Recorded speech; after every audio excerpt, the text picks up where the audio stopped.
The Avatar universe is full of powerful benders, but among these countless benders, some hold a power far beyond the rest. These are our top 10 picks for the strongest characters in the Avatar universe. To start us off, we have Prince Zuko. As a child, Zuko did struggle with his firebending techniques, but he truly came into his own during his teenage years, thanks to the teachings of his uncle Iroh. He was even able to hold his own against fully grown firebending masters, and Zuko only grew stronger throughout the series, learning new skills from his uncle, like redirecting lightning, and more importantly, inner peace. Next up is the authoritative Equalist leader, Amon. You'll get your duel, and I will destroy you.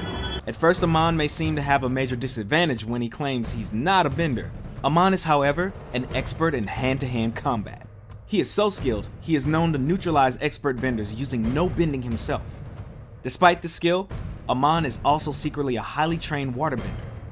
The few times we see him waterbend, he uses rather advanced techniques, but his strongest skill of all is the rare yet powerful waterbending technique, bloodbending. That's right, Amon can take full control over his enemies, and he can even do it without a full moon, something that was never even believed to be possible before Amon's family perfected the terrifying technique. Next on our list is the tyrannical leader himself, Fire Lord Ozai. For the majority of the series, he remained more of an ominous mystery, a looming threat whose power came more from the fear of the unknown than his actual abilities. But when we finally did get to see Ozai in action, he proved that his power came from much more than fear. The Fire Lord had an intense and wild style of firebending, fueled by anger and hate.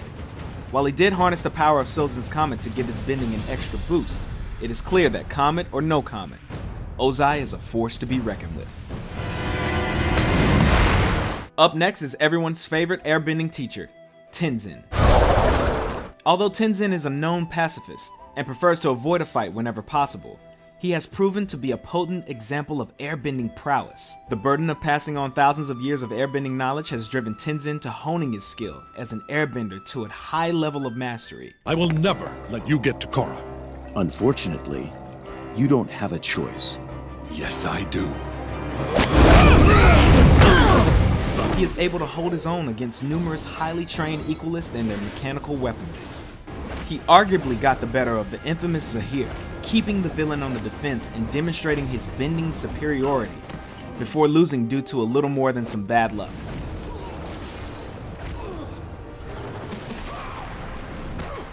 All in all, we think Tenzin could easily take Zahir in a fair fight. Strength seems to run in the family because our next entry is Tenzin's mother, Katara. Oh, great. You again. Yeah, I didn't think so. From the very beginning, Katara's sheer determination to hone her waterbending skills, even without a teacher, was a demonstration of great strength. Let's do this. From that determination, we saw Katara grow as a bender throughout the series, collecting skills like state changing, healing, and even bloodbending.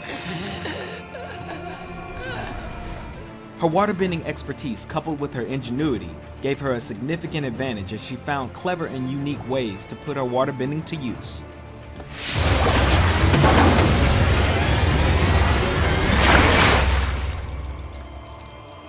Although Azula is only 14 years old, she is regarded as one of the most fearsome firebenders of her time.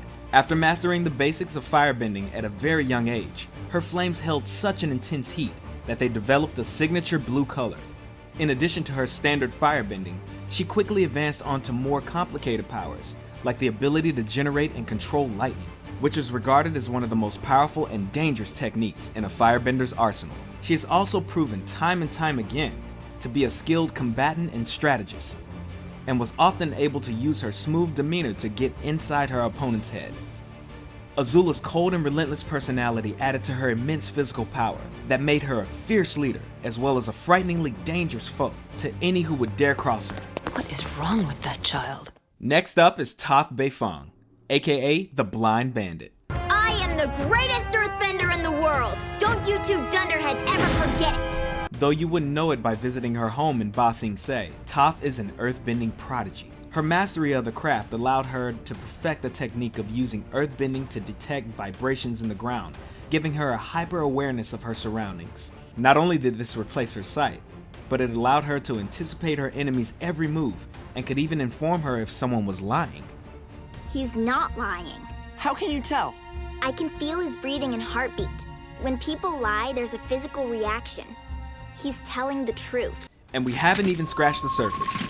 Toph is able to use her earthbending for countless applications, whether it's to protect her allies, immobilize her enemies, or even mobilize herself. Toph has a skill for almost any situation. Need a ride?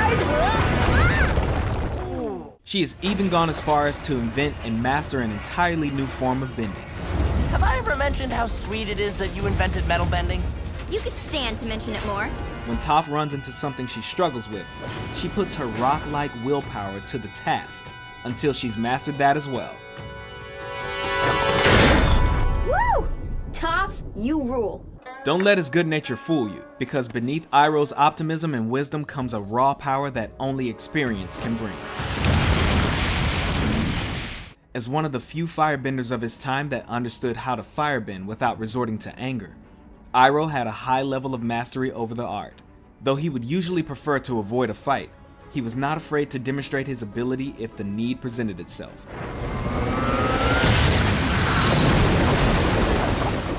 In addition to his skill in firebending, he was also knowledgeable in the other forms of bending, and even went as far as incorporating techniques he learned from waterbenders.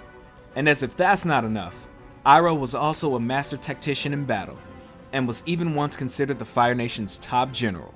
Centuries from now, people will study the great Admiral Zhao, who destroyed the last of the Water Tribe civilization. You're lucky you're here to see it. Be careful what you wish for, Admiral. History is not always kind to its subjects. Avatar Korra showed she was capable of the basics when she was a little more than a toddler. I'm the Avatar! You gotta deal with it! By the time she was 17, she had mastered 3 out of the 4 elements and even showed immense skill in fighting while switching between bending styles.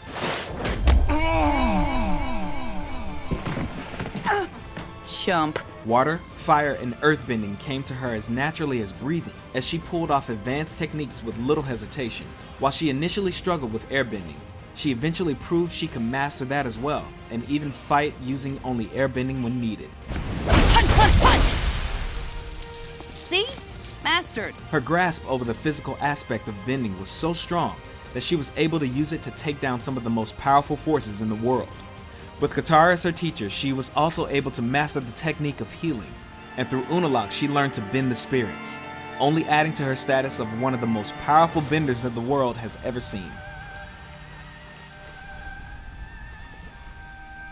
Go in peace. Finally, we have the last airbender himself, Avatar Aang. Before Aang even knew he was the Avatar, he was an airbending prodigy, reaching the rank of master by the young age of 12, making him the youngest airbending master in history. Aang's real test would be in his mission to end the 100-Year War and bring peace to the world. And that's where he would demonstrate his true power. When Aang began his journey, he only knew how to airbend, and had less than a year to learn and master the other 3 elements. While he was playful and often lighthearted, he proved to be a determined student when he focused his efforts, and became proficient in waterbending, earthbending, and firebending in record time. While he did gain a high level of expertise in the physical aspect of bending, it is in the spiritual aspect where he really excelled. Thanks to his training from the Air Nomad monks, Aang demonstrated a calmness of mind and a level of wisdom far beyond his years. This spiritual strength was only amplified after Aang's training with Guru Patik and learned to unlock his 7 chakras. Aang was even able to learn an entirely new form of bending, energy bending. This ancient and forgotten art allowed Aang to bend the energy inside of others, and even remove their bending abilities entirely. Aang's physical and spiritual power, as well as his own unbendable spirit, were what ultimately allowed him to take down the Fire Lord and end the 100-Year War.